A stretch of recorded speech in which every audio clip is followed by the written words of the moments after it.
This is the Infinite Energy Show, where together we explore the infinite dimensions of energy. We're sisters Kay and Shai, seasoned restaurateurs, university educators, and the visionary co-founders of the Neuroencoding Institute. We're not just sisters by blood, but your allies in personal growth and transformation. Here's what we know about you. You want more energy. How do we know? Because everybody does, including the most successful people in the world. So let's get to it, because in the world of infinite energy, anything is possible. Hey there, and welcome back to the Infinite Energy Show with Kay and Shai. Today, we're doing something a little bit different for this episode, and we're excited to have you along. We're going to take a bunch of experiences that we've had over the last month and dump them in the middle for you. And then we're going to walk all the way around them and tell you all the different things we've learned about them, all the funny stuff that's happened, and some of the behind the scenes stuff too. We like to consider ourselves students of life. So we want to bring you into our life and show you what we're learning along the way. So snuggle up, buckle up, and get ready, because we're about to tell you some stories and give you some lessons from the Kay and Shai perspective today.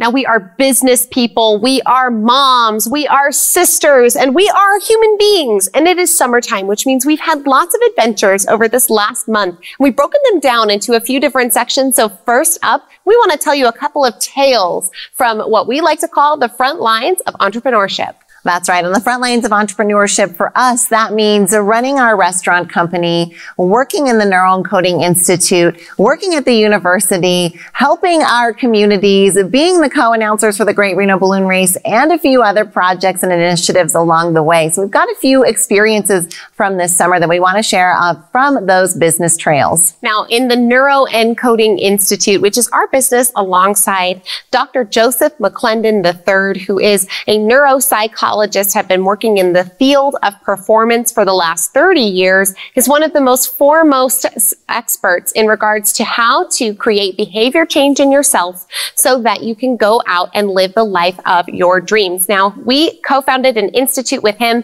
and inside that institute, we get the distinct pleasure of also being faculty members, where we get to teach to our institute members, and we have one heck of a course going right now. We sure do. In fact, the Institute launched in 2021, and each year it gets better and better. As we were looking at the new semester starting earlier this year, we were saying, what do the members need? What do neuroencoding specialists need? And what emerged over and over again is they need clarity and they need help in building their business. They need to be held accountable. They need their butts kicked. They sure do. So we created a 9-week business butt-kicking sister series. We call it our Business Acceleration Series with them, but it is a 9-week course where we are going step by step through business and we are laying it out. And these are solopreneurs. They are entrepreneurs. The people attending this course have it on their hearts to go out and make a living by making a difference in the living lives of others. Which is beautiful. What we found about people like that, the helpers and healers, the heartfelt folks of the world,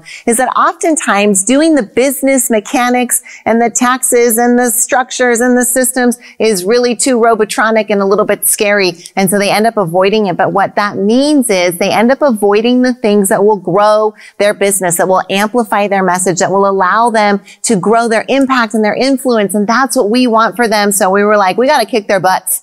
We got to bring forward this business acceleration. We got to find a course. And we put together a 9-week curriculum that really is a butt kicker, but is all the things you would need to know for launching, accelerating, or scaling a business, no matter what stage you're in. Now, one of the things that Shai and I believe in wholeheartedly whenever we are creating curriculum, and whether it be for the Neuroencoding Institute, for our own private classes, or for the university, is that we have curriculum that is actionable, that we're not just discussing theories without putting it into some kind of practical use. And so the course that we're taking everyone through is a checklist of action items that they can go through to build their business. And we're seeing a few things matter a lot along the way. Number one, a lot of times what people need is just a little bit of clarity. In fact, Shai, there was a metaphor brought forward from today's teaching. I'm hoping you'll share. It was so beautiful. Yeah, the metaphor was beautiful. And Kay's referring to literally just a few hours ago, we got done teaching part 8 of 9 of this series with our folks live on Zoom. And one of our folks shared that they often think about the metaphor that we go through life holding a flashlight. And this flashlight is our awareness, it's our attention, it's what we're focusing on and what it is that we're able to see. And if we go into a dark tunnel with our flashlight, we're able to see some things as long as our flashlight is shining on it. But whatever is not inside of that flashlight zone ends up being unknown to us. And in the world of business, the unknown can really hurt you. And so this person shared, this course has been like turning on the lights in the tunnel. You guys came in and you flipped on the lights and we can see everything that's in the tunnel and available for you. And boy, isn't that helpful in life when we need that flashlight to turn the whole lights on in the place. We're so glad we've been able to do that for these folks. And we see how we have applied this in a lot of other ways and how we sometimes use our flashlight thinking it's the whole light. So the Business Acceleration Series has been one of the fun things we get to do inside business. But this last month, we've also been engaged in preparing for the upcoming Great Reno Balloon Race. Now, if you don't already know, Shyla and I are the co-announcers alongside the voice of the Great Reno Balloon Race, Ron Smith. And we have the responsibility and the honor of getting to help shepherd the over 150,000 people who come out to the park over the course of 3 days through the incredible experience that is the Great Reno Balloon Race. And this means that we have to be incredibly prepared, especially when it comes to your safety as an audience member. Yes, the Great Reno Balloon Race is a festival that happens every year here in town. As Kay said, 150,000 folks coming through a major park through over the course of the 4 days. And what that means is a lot of opportunity for emergency situations to arise. Now, thank goodness over the last 42 years of this event, there's never been a major emergency. But one of the things that is most respected about this organization in our community is that they meticulously plan ahead and each year hold what is called a tabletop exercise where we run through a possible emergency scenario and all of the offices and people involved in that or who would be involved in that come together to help give their plan and make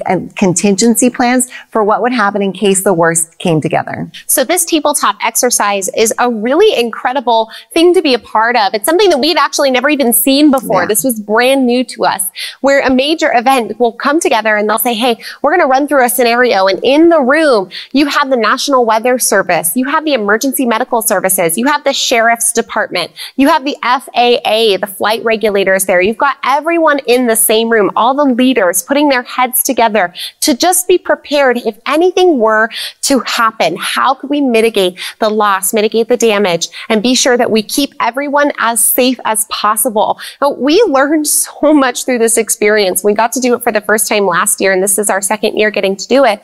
But to see how much our communities care, how much they plan, and how much thought gets put into public safety is honestly, it's kind of heartwarming.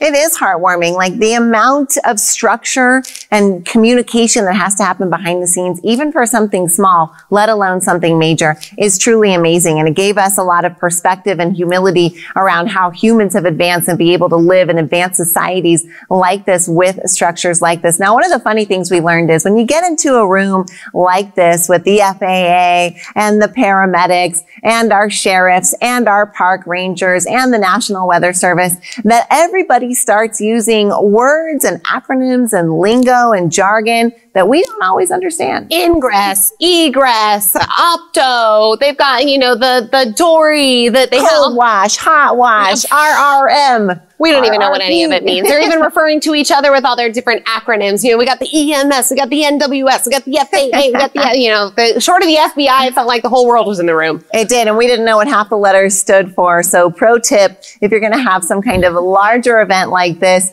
try and do your best to include everyone who might not know all that lingo and jargon. Now, in our other business, the Squeeze In Restaurants, we got the opportunity to film and record a hospitality training that's going to get included into our training makeup for years to come. It's 45 minutes of nothing but how to deliver excellent service to the guests that come in at Squeeze In. Now, whenever you run a business, you've got all these different plates that are spinning and you're going around and you're spinning, and then you get one spinning really good and you're super proud of it. So you're focusing on your other 4 plates. And then before you know it, you look over and whoa, this plate is wobbling. Now, we've always been known for excellent service. And if you ask anyone probably outside of the realm, they would still tell you it's excellent service. But we know what the standard should be. And we saw that the standard wasn't quite getting met. So we took massive action. We put together this hospitality training. Look, if we could spend a day with every one of our few hundred associates, these are the things, the tips, the tricks that we've learned over our 2 decades in this hospitality and service industry of what we would want to share with you. And so we put together the training. It's getting uploaded even as we speak to the training platform so that everyone can engage in it. Because again, as you're watching those plates, some of them start to wobble. So be cognizant is what we've learned of things that may have gotten washed away, especially during the pandemic, and see if you can bring those back. Right. What are the systems maybe that were in play in your own life that were working well for you that maybe aren't in play anymore that could get brought back? You know, we could easily go into whenever we see a service issue happen at any one of our restaurant locations, we could fix that service issue on the spot. We could stand up, we could train the associate, we could help the guest, and we could fix it on the spot. But that fixes the issue for one time, for one person in one instance, instead of creating a training program that can now serve everyone in our organization for years to come. Now, have we had a video training program before? Yes. But it got what we are liking to call COVID amnesia. It's so weird. Everyone just forgot everything, including us, about well, legitimately. About what was successful and what wasn't, and what works and what doesn't, what systems are in place. Like, everybody went into survival mode. It's fine if you or your business got COVID amnesia, but what's not fine is to stay stuck. And that's what we learned. And that's why we decided to engage in the hospitality training this summer. All right. Now, on the Neuroencoding Institute side of things, beyond just teaching as faculty members, we also get to grow the business, which is so fun. And this month, we actually doubled the size of our enrollment team. And we get asked all the time by fellow business owners, how do we know when it's time for me to expand my team? Well, let us tell you that we had a great issue. We had a really good problem. We had too many leads and not enough enrollment team availability. Yep, that's called a QP, a quality problem. Look, you don't want to wish for no problems because that means you're not alive anymore. But what you want to wish for is QP. So this is a quality problem to have. We had more leads than bookings available, which meant it was time to grow that enrollment team and grow our availability so that we could talk to more folks and help them decide if the Neuroencoding Institute was right for them. So it took action, it took interviews, it took hard decisions, but ultimately bringing on 3 new members and increasing and doubling the size of our enrollment team is an accomplishment we're very proud of for the Institute. And we're excited to see where it takes us. If you're starting to hit the limits in your business of your own capacity, or maybe you're hitting the limits in your life of your capacity, it's okay to sometimes look at bringing on more help. Trust us, we tried to look at the system and tweak every dial that we could. And then we thought, you know what? Actually, the solution is more people. It might not be that you're drowning. It could just be that you need more hands on deck. So sometimes you need to expand your team or expand your village intentionally. It's okay to do it. And this is your official sister permission to grow where you need to. All right, we hope that you enjoyed our little business wrap up. And next up, we're going to bring you some of the family happenings that's been going on, some big milestones for us with our kids. So stay tuned for that next.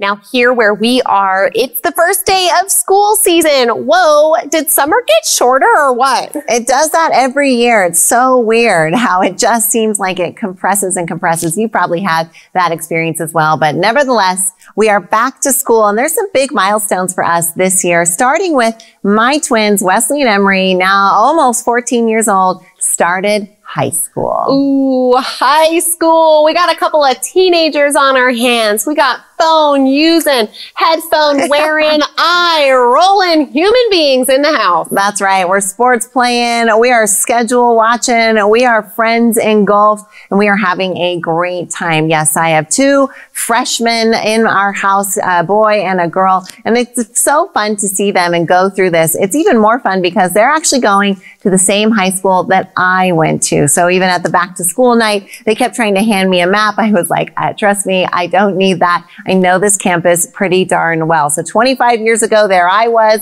for my freshman orientation. Now they're there as freshmen as well. And it's been fun to watch them go through this and get ready, right? This was the summer before high school, to watch them and to watch the differences between a boy and a girl, right? My daughter feeling nervous, planning her outfit, talking to her friends, getting excited. My son relaxed, chilled out, kind of dreading it, but very chill about how it was going to be and what he was going to wear and what he was going to do. And so seeing these differences and thinking, then reflecting back on where I was, where you were, where we were when high school started has been a fun exercise to think about, right? How were you feeling? What did you wear? What were your thoughts? What was your feedback? And then what transpired for you over high school? And so seeing our kids go through these milestones, and especially as they come into this coming of age, very pivotal part of their lives, has been something that's been fun, reflective, scary, trying. It's been a mixed bag of emotions, really. You know, Shai, as you were telling me about the days leading up to high school, you gave me a little anecdote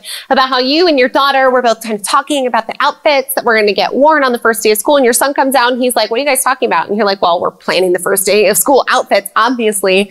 And you said, well, it's only one of the most important outfits of your life. And he goes, Mom, really? And your daughter said, of course it is the most important outfit of your life. And there you all were having this experience together, right? Because you remember this, the smell, the way that you felt. It is this precipice of adulthood in its truest form. And I'm so excited for you, Shai, to have two high schoolers. I know, it's amazing. And I'm so excited for you because a big first day of school started for your oldest daughter, Miss Violet. First day of first grade, baby. Or we say first grade, first grade. Yes, she wants to be a part of it, take it all the way to the top. She is in the first grade. So happy for little Violet. Now, she was also in outfit planning mode, so I guess that starts early. Yeah. She could not wait. She actually changed her outfit the next very morning. She had one plan the night before, but then really wanted to wear her jean jacket, and so had the next outfit for the next day. But this preparation, this excitement, and this idea that something new awaited her when she stepped into school that day. And I'm sure your kids had this as well. I remember that sense of adventure as well.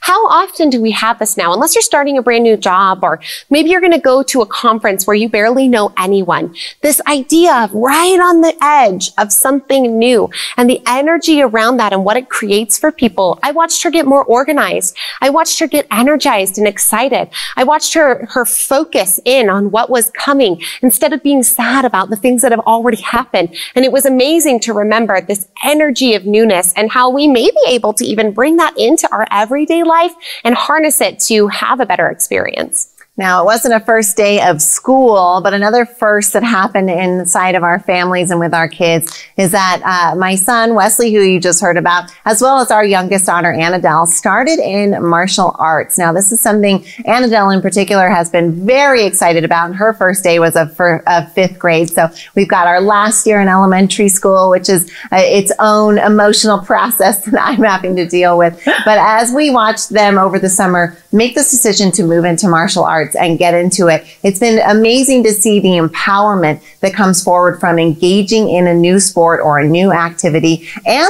the scaredness, right? Like, it's scary to go into a new group, to go into a new environment, to go into a new culture, just like we were just talking about, those first days, those conferences, those school adventures, this new campus. It can be overwhelming. And so watching these two kids go into martial arts and really start to learn those basics and figure it out has been so fun. Now, one of the things that I've noticed is the hardest part is getting them there, right? Oh, it's time to go. Now the teenager's like, oh, Mom, right? It's like this whole body expression of, I don't want to go. But then he gets there and his posture changes and his focus changes, and all of a sudden he's into it. And it's only 45 minutes. It goes like that. Before we know it, it's over, and he's laughing and he's talking and he's excited. He never regrets when he's done. Boy, that's something we say all the time, especially when it comes to working out. but watching them get into martial arts and get excited and get into it has been fun. And it's been a good reminder about sometimes the hardest part is getting started. Sometimes the hardest part is putting your workout clothes on and getting to the gym. Sometimes the hardest part is sitting down at your desk and opening up your computer and getting the document going. Sometimes the hardest part is just starting to write the paper. Sometimes the hardest part is to just ask somebody if they want to go for coffee. That, again, this precipice, that jumping point, that from one bit to another, that point of transition is where you've got vulnerability at play, right? And so you've got to find your ways to bolster yourselves through that point of transition, or sometimes just barrel through it, because what's on the other side is often a lot easier than we make it out to be in our heads. I love that the kids are learning this. I was going to say, even when your internal teenager is going, Mom. Right. Oh my gosh. So, okay. One more quick lesson for you, just because it's too good from the martial arts. This is one of the things we learned on the very first day. Look, 90% of predators are counting on the fact that you will follow social graces and you will not make a scene if they try to attack you or come at you. So one of the first things you learn in martial arts is to shout loudly, stop, stay back, and to make a scene and to fight back. So just had to give you that 30-second quick tip there. Do not follow social graces. If somebody is threatening or attacking you, put up those hands and shout as loud as you can. Stop, stay back, and be ready, because they're not expecting that. And lots of times that's enough to deter them on to another victim. You know, interestingly enough, my daughter has been coming home from the playground the last few days at school, and she was telling me that she has a boy that's been chasing her at school, and she said that it's been a lot. He chases me, and I said, well, you know, what happens when he gets to you, and if he gets you, what happens? And he says, he grabs me, and he grabs my back, and he grabs my tummy, he grabs my front, and he grabs me, and it doesn't feel good. And I said, well, have you told the teacher? And she said, yes, I've told the teacher. I told him that he's chasing me and that I don't like that he's chasing me. And I said, you can't tell them that he's chasing you, honey. They're not going to stop that. But if you tell them that he's grabbing you and touching you without your permission, that's what you have to bring forward. And so this little bit of nuance that I just would never have even thought that I'd have to teach that to my kid, right? Yeah. You know, oh no, but that level of severity, right? Recognizing the severity of a moment. Now we as adults have to consciously teach this to our kids, so it's easy to think about. But maybe you've been in a situation where somebody is giving you a snide remark and you haven't, you know, it was the next day that you were like, man, I should have said this. I should have gone on about that, right? Or maybe you had the instinct in the moment to stand up for somebody else who was being put down and you didn't do it. Sometimes we have to say, stop. We got to make that scene, be it for our safety or somebody else's physical or emotional safety, and then be able to push through the social graces in order to do what's right. All right. Now, one more family update for you before we wrap up here, because you've heard about 4 of the kids, but there is still the youngest, Kay's little Tommy, little precious 2-year-old who was not being so precious just a few months ago. He was not. We were having what many of us like to call bite-itis. Oh, yes. Behavioral challenges. Behavioral challenges. And his form was bite-itis. He was biting. Yeah, he was biting us.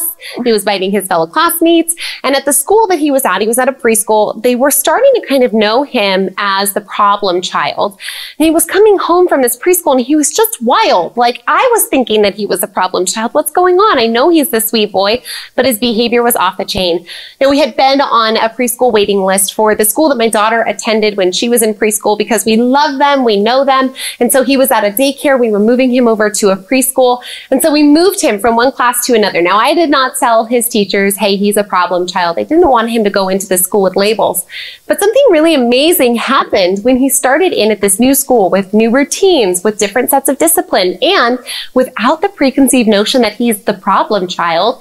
Tommy began to flourish. And guess what? The bite-itis is cured. No more biting from little Tommy. Night and day difference from this toddler, which demonstrates to us the impact of environment. Look, we all know it, but understanding it, viscerally feeling it, and seeing it played out in someone as young as 2 years old just demonstrates and underscores even more. If you're in an environment that is continually producing a result and behavior in yourself that you don't like, change the environment. That will help you so much more. It'll set you up for success. So we've gone through some business updates. We've gone through some family updates because we're mamas. Next up, we're going to go through some sister updates because yes, we still have a relationship between each other. And we've got some cool events that have happened this summer. And we're excited to share a little bit more with you.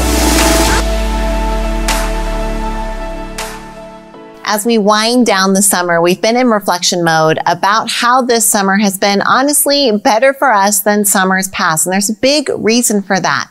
Do you see, in the past, what's happened is our busy seasons are fall and spring. And so as we've come into the summer, we've been like, oh, good. Now we have all the time to work on the projects that we've been putting off or that we've been wanting to do. And each summer we'd get to the end and we'd conclude our summer and we would be sad because we had not completed our projects or made as nearly as much progress as we wanted. And so this summer we're like, we're not doing that. No. If you want something different, you have to do something different. So we intentionally went into this summer with a new mindset. Well, here's what happens every summer. Our work schedules clear up a little bit and our family schedules fill up a lot.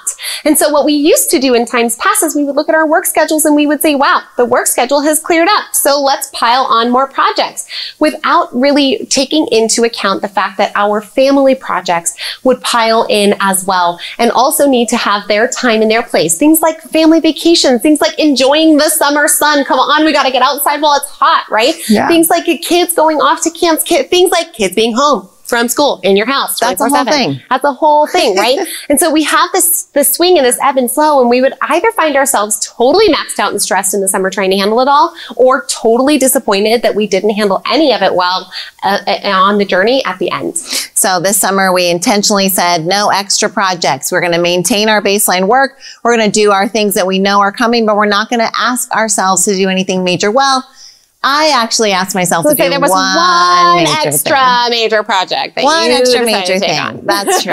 I was asked to take on another class for the University of Nevada, Reno in the sociology department. I'm proud to say just wrapped up the summer semester of Sociology 325, which is the sociology of happiness. Boy, what a fascinating class that has been to teach. I'm honored to get to teach it again in the fall, and hopefully I'll be asked to teach it in the spring as well. A subject that deserves its whole own episode, so it won't go into it today, but wanted to at least mention it here because happiness is a subject that you may have only narrowly thought about in terms of yourself. But if we think about it from a societal perspective, it can be really interesting and really expansive of your understanding of it. Yeah, y'all, Shai came through like 3 weeks into this class and was like, what even is happiness? What does it mean? It's a social construct. They're using it to control us. Does anything that I even want make me happy? I don't know. It's just how I'm socialized, right? So if ever you've been on a Kay and Shai self journey, then this is a good one for you. We'll have to do an episode on it because it's just fascinating, the things that you've learned.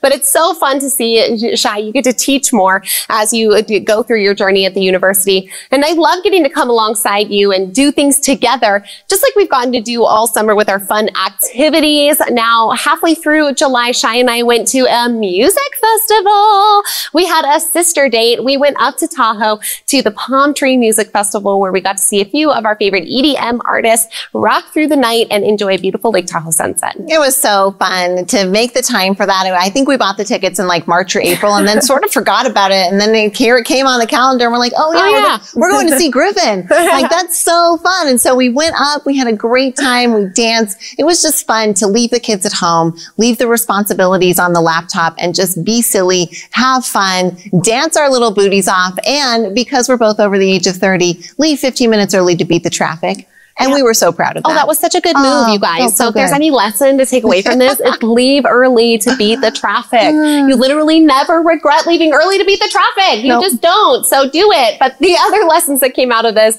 for us, at least one, was the underlining and underscoring that even though we are business partners, that it is so important for us to prioritize our sister relationship. Maybe you felt this with the critical relationships you have in your life, maybe with your marital partner or with a business partner or with a family member, where you get into work mode, right? You got to get the kids out the door. You've got to get the groceries done. You have to get the taxes paid. You have to get the project finished. And you're in this work mode. And sometimes you have to force yourself to just look up and make eye contact and say, hi, I love you. And I'm so glad we get to spend time together. Right. And sometimes especially if you're friends with your business partner or your romantic partner, it can be really hard to prioritize that, but we never regret when we do those things. And it always feels good. And it's helpful to do those because it allows you to build those experiences outside of the transactional nature that tends to be when it comes to work. Now, another thing that we did this summer was it was less fun, but perhaps more impactful. And that was, it seems like maybe once or twice a year, we get to this place where we sort of have to have the talk. The rumble. I want to do like the little, Choose your character. Yeah, we got to rumble a little bit. You can be kicked. You're shy. Exactly. So we got to get into a little bit of a rumble. We prioritize spending time with each other, but we also prioritize having conversations when maybe there's tense feelings between us. Yep. We call it a rock talk. We call it a sit down. We call it an air the grievances. But you know, when you get a pebble in your shoe, sometimes you have to really like limp on it, and then you can wiggle your shoe around sometimes and the pebble will go away. That's how it is when you have issues in your relationship, right? Sometimes you can just keep wiggling your shoe and then it doesn't hurt and you can walk for a while, but you still know it's there. And then it really starts digging in and finally you're like, I'm taking the freaking shoe off and then getting the pebble out. So we took the shoe off. We got the pebble out. We talked about some things that just both of us needed to clarify, to support each other on, and to get on the same page about. And here's another thing we never regret when we're done. Never regret it. Ever. Is it uncomfortable? Yes. Does it ever get more comfortable? No.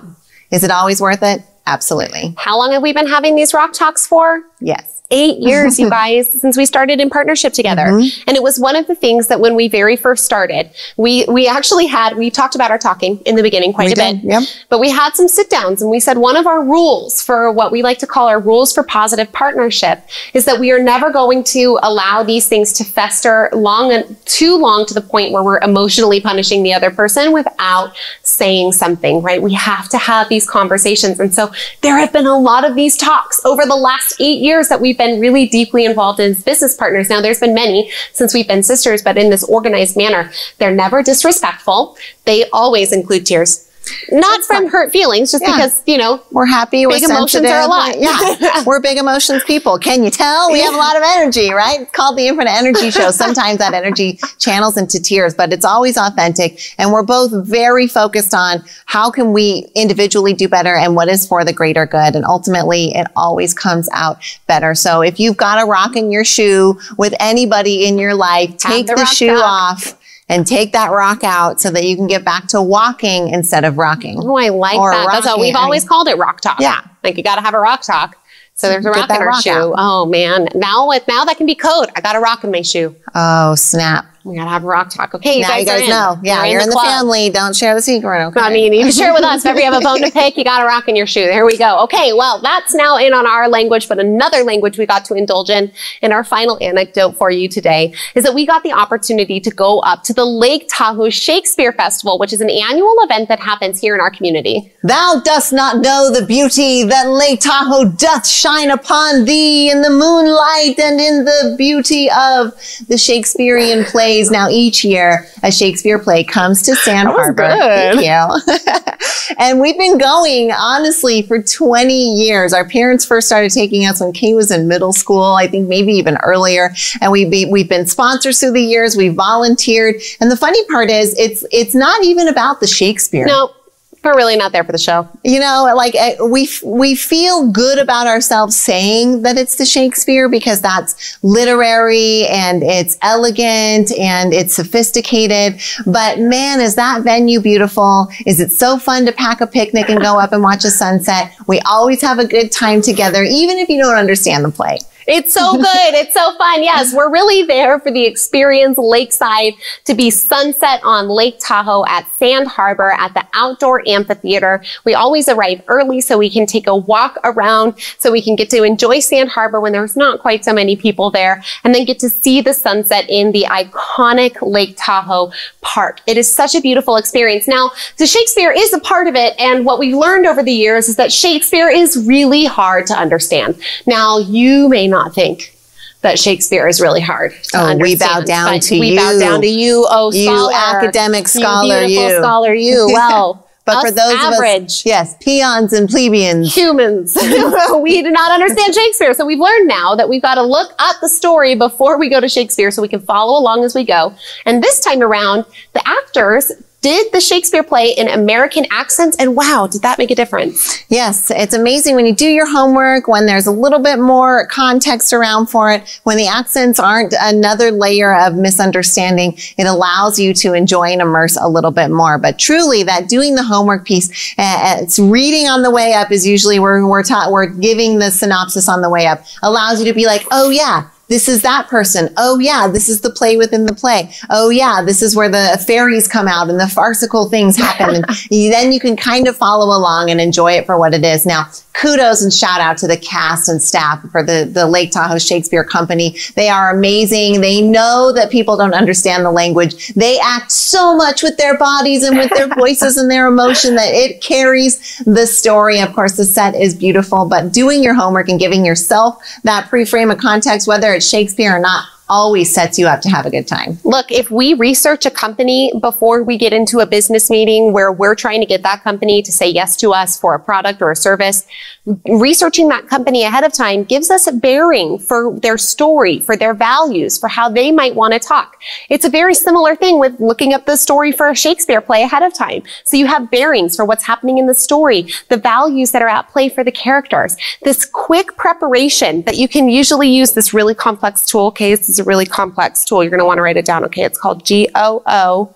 Now you get into Google. It's super hard. You search out, this company's history or this company's values or this Shakespeare play's plot line, and you're able to discover so much. So remember, equipping yourself with context ahead of time for all kinds of situations can help you to have a more successful outcome on the back end. The tool of GOOGLE.